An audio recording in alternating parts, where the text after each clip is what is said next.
प्राधिकरणाने पूर्वी 1347 रुपये प्रति हेक्टर माझं पाणीपट्टी होती शेतकऱ्याची बळीराजाची, ती आता 11,340 रुपये केलेली आहे, 10 पट वाढवली। त्याबद्दल मी त्या खात्याच्या मंत्री यांना त्यांनी देवेंद्रजींना सांगितलं, देवेंद्रजी हे चालणार नाही, एवढा मोठा बोजा आपल्या महाराष्ट्रातला बळीराजा सहन करू शकणार नाही। शेतकरी समाधानी असेल तर राज्य समाधानी राहील, त्याचा प्रस्ताव मागवलाय। मी आज तुम्हाला सांगतो, पुन्हा ते पाण्याचे दर 11,340 रुपये प्रति हेक्टर कमी केल्याशिवाय आम्ही राष्ट्रवादी गप्प बसणार नाही आणि मी तुम्हाला ते करून दाखवेल।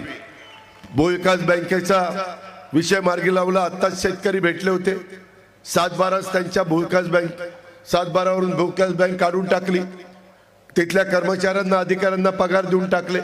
बरेच वर्ष प्रलंबित होतं, मार्गी लागलं।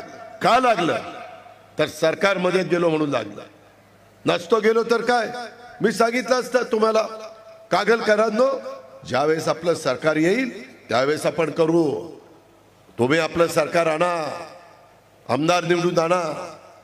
वेळ जातो, वेळेला महत्व आहे, वेळ जाऊन चालणार नाही। आत्ताच मुश्रीफ साहेब म्हणले आता आपल्याकडे वेळ कमी आहे, काम जास्त आहे। मला बाबासाहेबांना देखील पाटलांना सांगायचं आहे, आदिल फरासला सांगायचं आहे, आम्ही इथनं गेल्यानंतर देखील तालुक्यामध्ये दौरे काढले पाहिजे, बूथ वाईज कमिट्या केल्या पाहिजे। अजूनही जे कार्यकर्ते तळ्यात मळ्यात असतील त्यांना आपलं करण्याचा प्रयत्न केला पाहिजे। संपूर्ण कोल्हापूर जिल्हा ढवळून काढला पाहिजे। पालकमंत्रीपद अतिशय आग्रहपूर्वक आपण आपल्याला घेतलेलं आहे, त्याच्याबद्दल मुश्रीफ साहेबांनी सांगितलं, मी रिपीट करत नाही।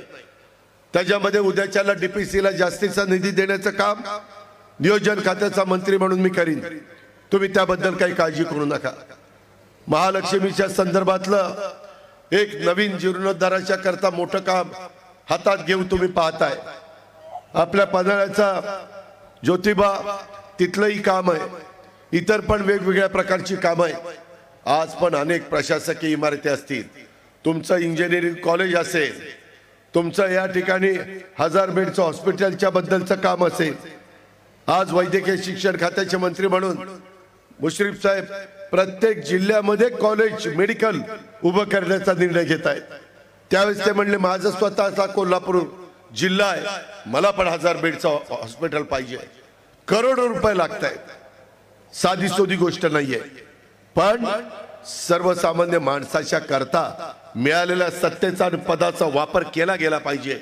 ही जी काय आमची धारणा आहे, ही जी काय आमची भूमिका आहे, त्या भूमिकेतनं मित्रांनो आम्ही त्या ठिकाणी पुढे चाललेलो आहे। मगाशी बोलत असताना शिवाजी विद्यापीठाच्या 50 वर्ष झाली होती, भैया माने जरूर मी त्यावेळेस सांगितलं होतं। नंतर सरकार गेलं, त्याच्यात काही पैसे राहिले। माझ्या इथल्या प्रायव्हेट सेक्रेटरी चोबेला सांगणे की उद्या मी मुंबईला ज्यावेळेस जाईल त्यावेळेस मला तिथं आठवण करा, राहिलेले पैसे देखील विद्यापीठाला देण्याचं काम आम्ही करू। आम्ही वचनपूर्तीचं राजकारण करणारे कार्यकर्ते आहोत, उगीच बघू करू, ये आज ये उद्या दिवरे पुढे बघू असं चालणार नाही। त्याच्यामध्ये जे सांगितले राहिलेलं असेल, कार्यकर्त्यांनी लक्षात आणून दिलं, नेत्यांनी लक्षात आणून दिलं, ते पूर्ण झालंच पाहिजे। त्याकरता आपण महायुतीच्या सरकारमध्ये काम करतोय। आज राज्यामध्ये अनेक प्रश्न आहेत। 4थं महिला धोरण आपले आदिती तटकरे तिनं आणलं, ज्याचा उल्लेख ओझरता मगाशी झाला। त्याकरता महिलांच्या अनेक प्रश्न आणि अडचणी दूर करण्याचं काम माझ्या मुलींनो, माझ्या महिलांनो, माझ्या बहिणींनो, माझ्या आयांनो सगळ्यांनी आम्ही त्या ठिकाणी केलेलं आहे। तुम्ही बघा त्याच्यामध्ये एक एक गोष्टी, बचत गट असतील, अंगणवाडीच्या आमच्या कार्यकर्त्या मदतनीस, आमच्या आशा वर्कर त्याही मध्ये नाराज होत्या, त्याच्यातनं काही प्रश्न सोडवले, मोबाईल दिलाय, पेन्शन देण्याचा प्रयत्न करतोय, अजून काही त्याच्यातनं मार्ग काढतोय। शेवटी काम करणाऱ्याला मदत झाली पाहिजे, ही राष्ट्रवादी काँग्रेस पक्षाची भूमिका आहे। ही एकनाथराव शिंदे, देवेंद्र फडणवीस, अजित पवारची त्या ठिकाणी भूमिका आहे। नियमित कर्ज फेडणाऱ्या शेतकऱ्याला 50,000 रुपये अनुदान, मी मुश्रीफ साहेब तुम्हाला सांगतो, उद्याच आम्ही मंगळवारी, दर मंगळवारी, ज्या दिवसापासून मी सरकारमध्ये गेलो, माझ्या देवगिरीच्या घरी मुंबईला सगळे आमदार, जवळपास MLC आणि MLA धरून 50 आमदार राजेश पाटील असतात. सगळे आमदार आम्ही एकत्र जमतो.